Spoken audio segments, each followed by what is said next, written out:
What's going on, everyone, and welcome into the Fireside Knicks podcast alongside Brett Hamfling. I'm Bryce Gelman, as always, and for the first time in our hosting duo history, we have a guest, and that guest is none other than Brian Geltzeiler, host of the weekend show from 7 to 10 a.m. on Sirius XM, channel 86, the NBA channel. Geltz, what's going on, man? Appreciate you joining us. It's my pleasure, Bryce. Always my pleasure, buddy. How you guys doing? All right? Doing well. You know, things are a little stressful in Nickland, but when are they not? When are they not? So you know, it could be worse. 11-13. It feels like they could be 6-16. So all things considered, we're doing okay. Me and Geltz go way back. One of my dad's good friends. Geltz actually came on my high school sports talk radio / television show. So it's been a while. I think that's the last time I've had you. It was fun. That was actually well produced for a high school TV show. Yeah, hat tip to Mr. Daly. He did a great job. Great guy. He really put in the work with us. All right, so without further ado, let's get right into this, Geltz. So the Knicks, they're not doing well this year, obviously. They currently sit at 11-13. They play the Hawks tomorrow night. There's been a lot of news recently that's come out about the Knicks rotation, specifically the fact that Derrick Rose and Cam Reddish are now out of the rotation. What are your thoughts on that? What do you make of that? I have a tough time with Cam Reddish being out of this rotation right now, Bryce. He has probably been the best perimeter defender on this team this year with all of Barrett's struggles. And I know offensively he has been inconsistent. And I know that this regime and the coaching staff likes Quentin Grimes a heck of a lot more.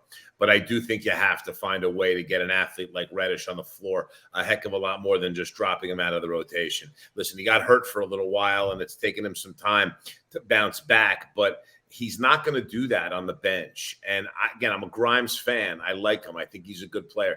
Quickly's played very well and certainly has done a little bit of time on the wing for the Knicks as well. But you can't tell me that an 11-13 team that's going young can't find minutes for 23-year-old Cam Reddish with his level of athleticism and what he did early in the year. Listen, young players are always going to ebb and flow. It's never going to be that straight line up, that diagonal line of progress. It's always going to have, two steps forward, one step back. But Reddish needs the minutes to be able to do that. And even if it means a little bit less for Grimes, but keeping Reddish in the mix, I think one of the things that has started to happen with this Knicks team and tends to happen sometimes is they lose their eye on the ball in terms of awareness and who they are. This is not a really good basketball team, guys. What this is a young basketball team with potential to get better and get to be good and maybe very good one day. But for that to happen, young players have to develop. How do they develop? They develop by playing, and at times not playing very well, but that's how you get better. You make mistakes, you make errors, you get beat up a little bit, you learn from it and come back stronger. I'd like to see Reddish get that opportunity. I think from his early season play, he earned it.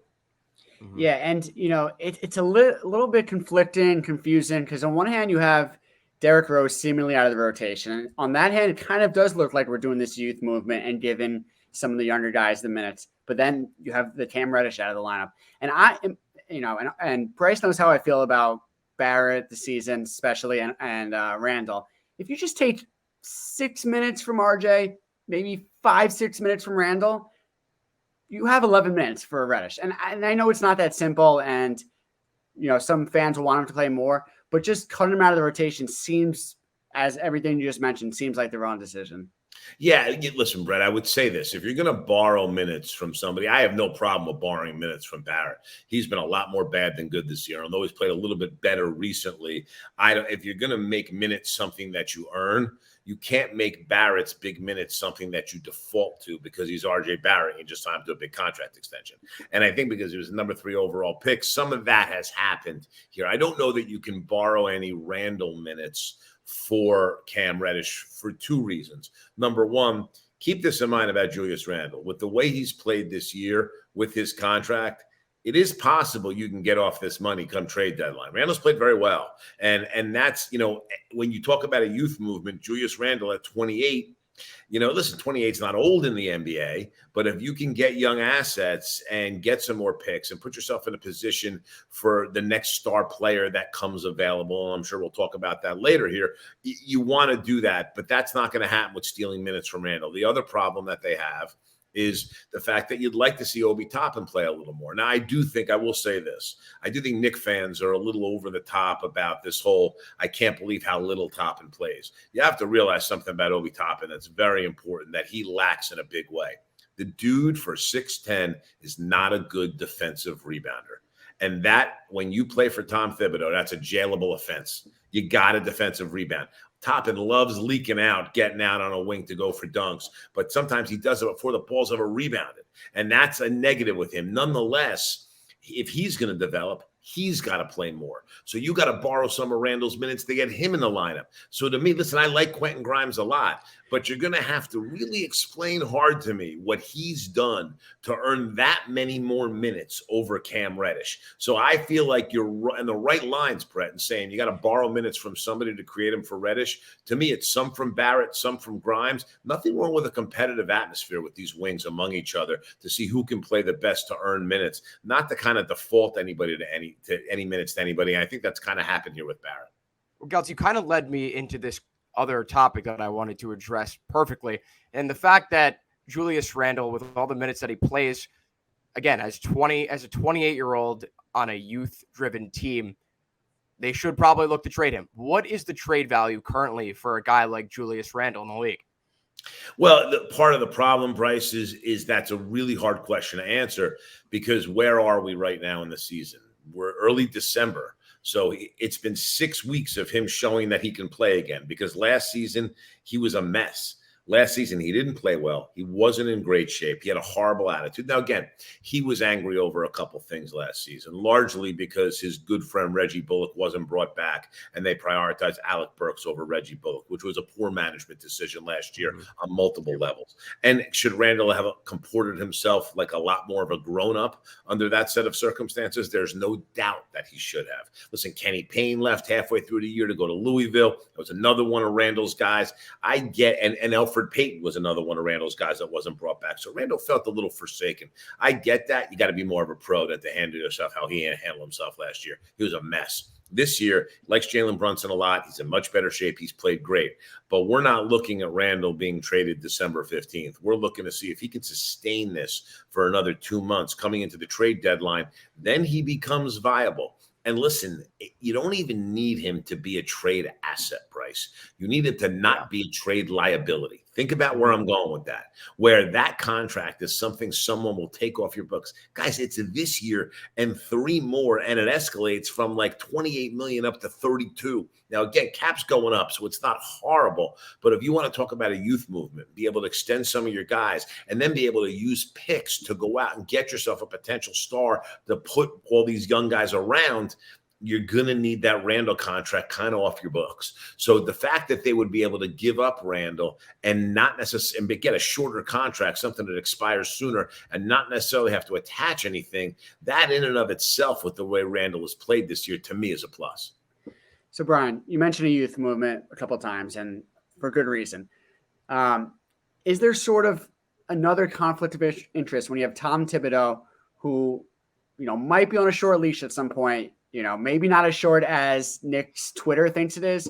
Some people thought he was going to be let go after that embarrassing Dallas game over the weekend.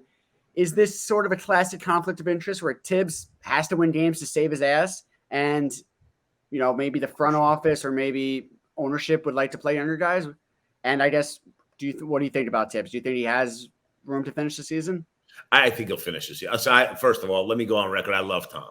I think Tom is one of the best basketball coaches on the planet. But one of the things that makes Tom great is one of the things that hurts him with this team, as you just said. Tom wants to do everything he can to win every single game. And one thing I will tell you, Evan Fournier is not playing. He's out of rotation, right? Evan Fournier is not out of rotation because he's old. He's out of rotation because the other guys are better. Tom wants to win every single game. And with a team like this, that becomes very hard when you're going to have young guys take their lumps. Hence, you discussed it earlier with Reddish being out of the rotation. Reddish shouldn't be out of the rotation. He has to be able to take his lumps. Listen, I will tell you this. I think in a lot of ways, Leon Rose and Tom Thibodeau are tied at the hip here when it comes to Knick ownership.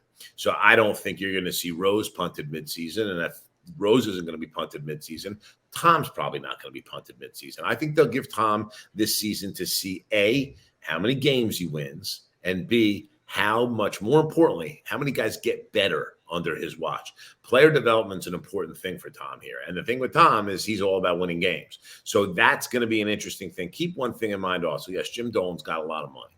Jim Dolan makes a lot of money with MSG. Very few owners want to eat the kind of money they're paying Tom and 2.5 years of that. Maybe 2 they'll eat if they feel like they have to.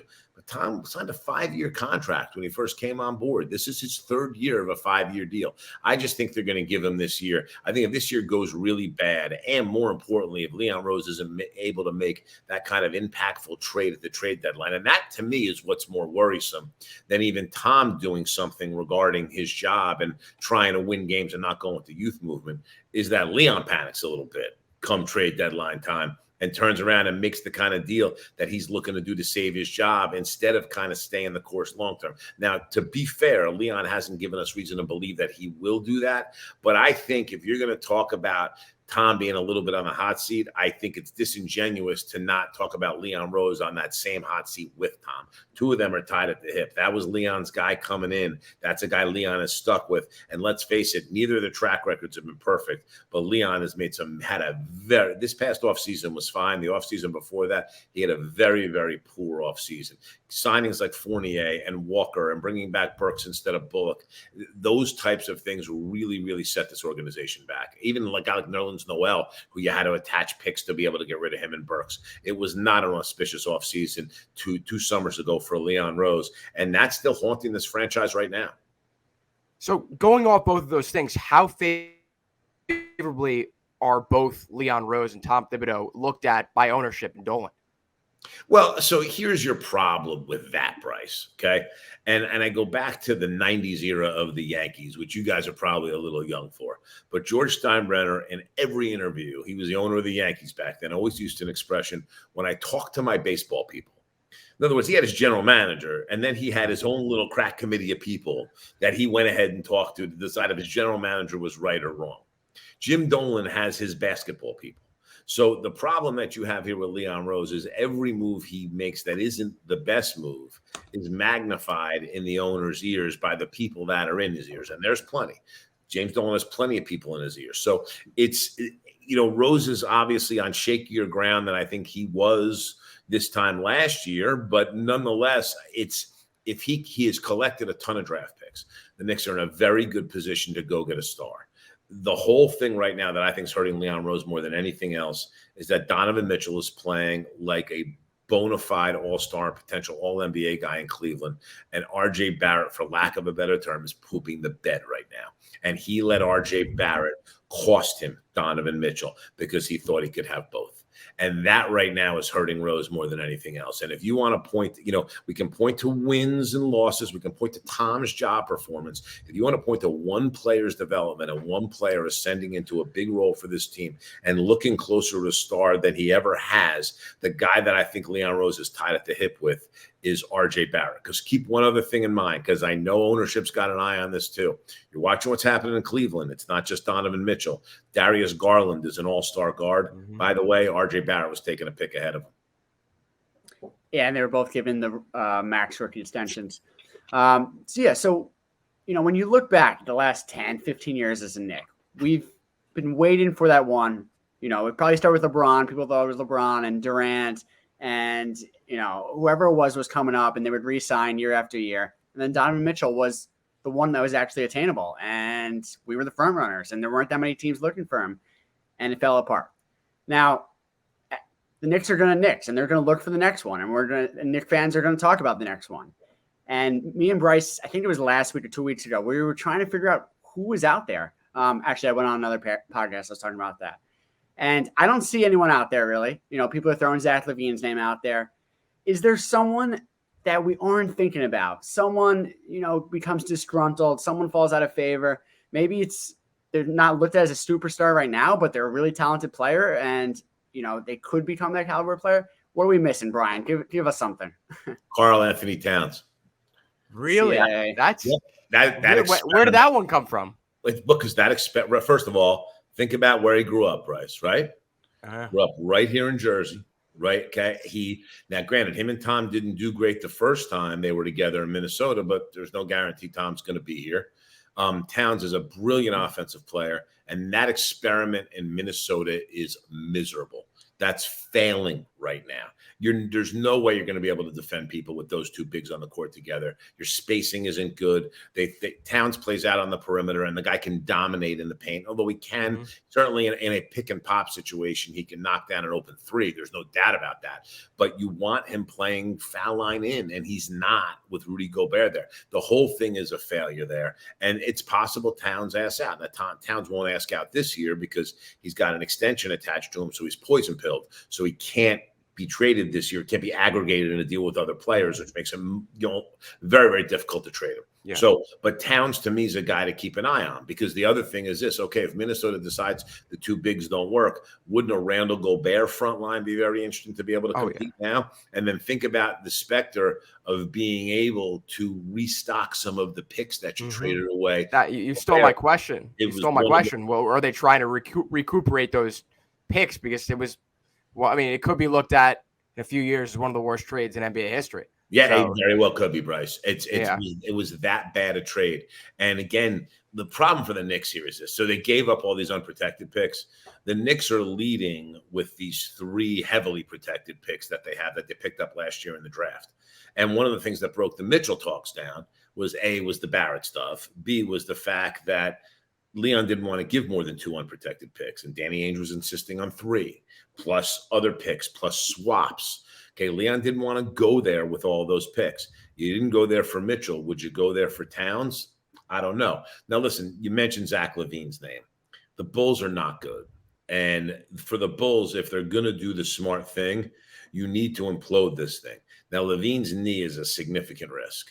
With that said, if I'm the Bulls, knowing his knee's a risk, knowing that I probably maxed out last year, considering two of my three best players in DeRozan and Vucevic are on the other side of 30.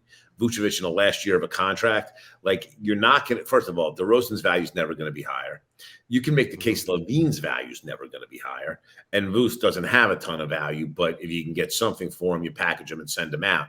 My point being is that I wouldn't poo-poo Zach LaVine so quickly, because here's the other thing about LaVine. It's a worthwhile risk for the Knicks, even though he's in the first year of a long-term extension. Because of the knee, you may be able to get him for a couple of those heavily protected picks and maybe only one or two unprotecteds. Because the thing is with this, even like look at Donovan Mitchell trade possibility, guys. He was going to make them better. He was never going to make them great.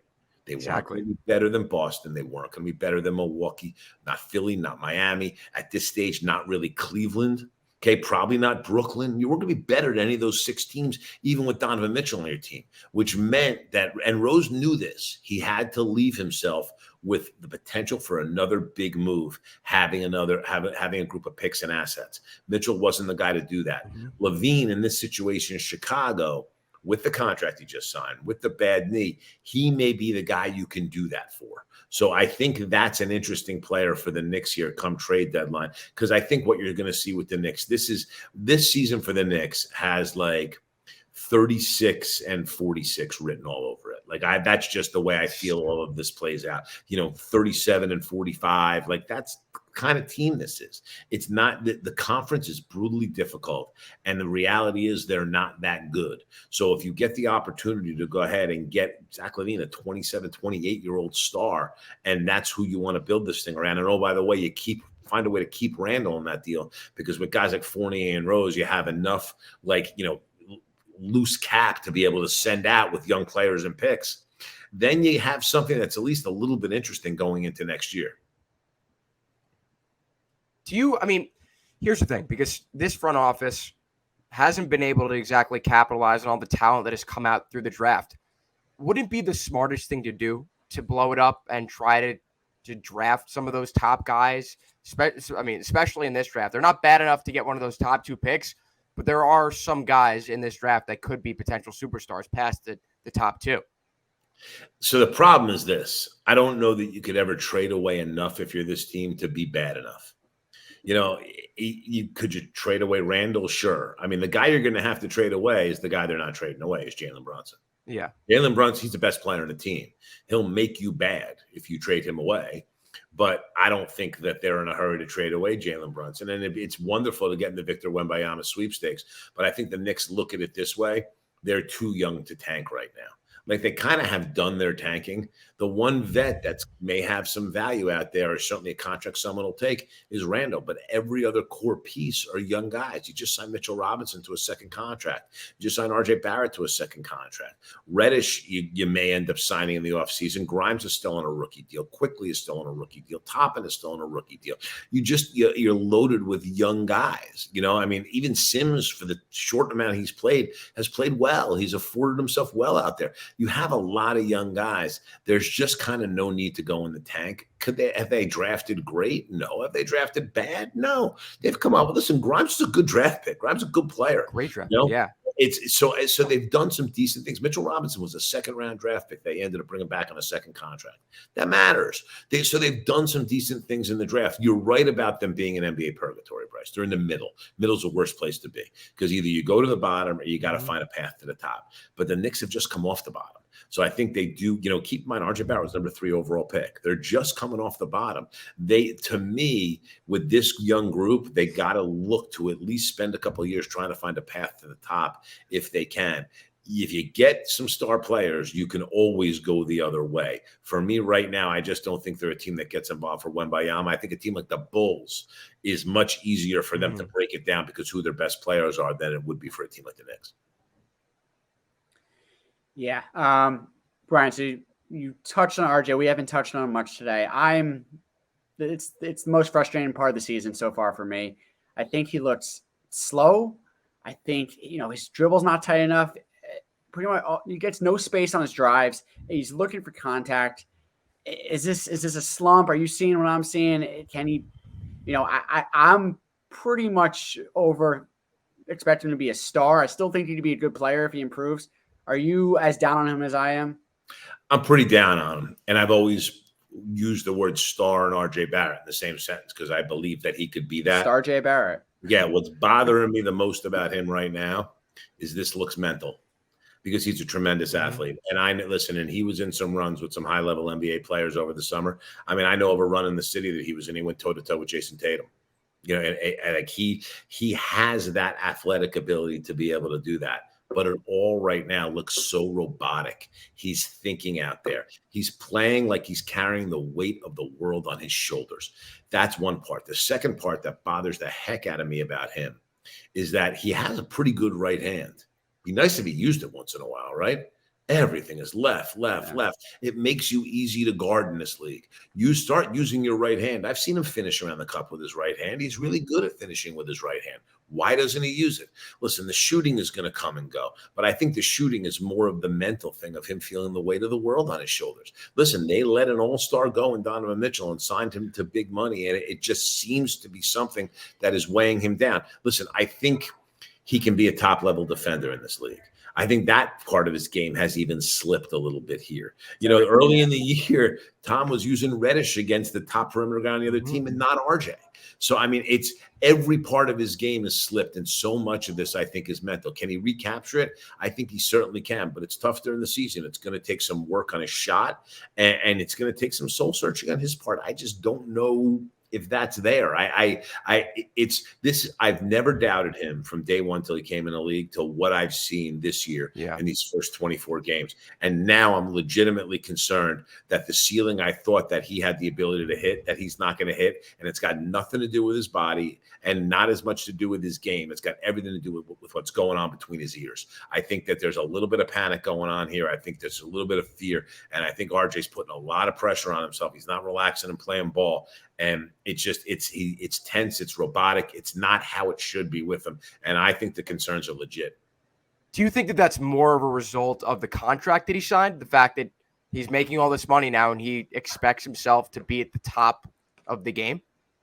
I'm not sure. I don't know what it is. It's a strange thing because the ability is there. It could listen. The contract doesn't kick in until next year. It could be the contract. It could be the fact that he wasn't traded for Mitchell. It could be something that we don't know about. We have no idea. It could be anything. But the bottom line is that he's not developing as much as he needs to develop. And I'll go back to something I said to you guys earlier in the interview. All right.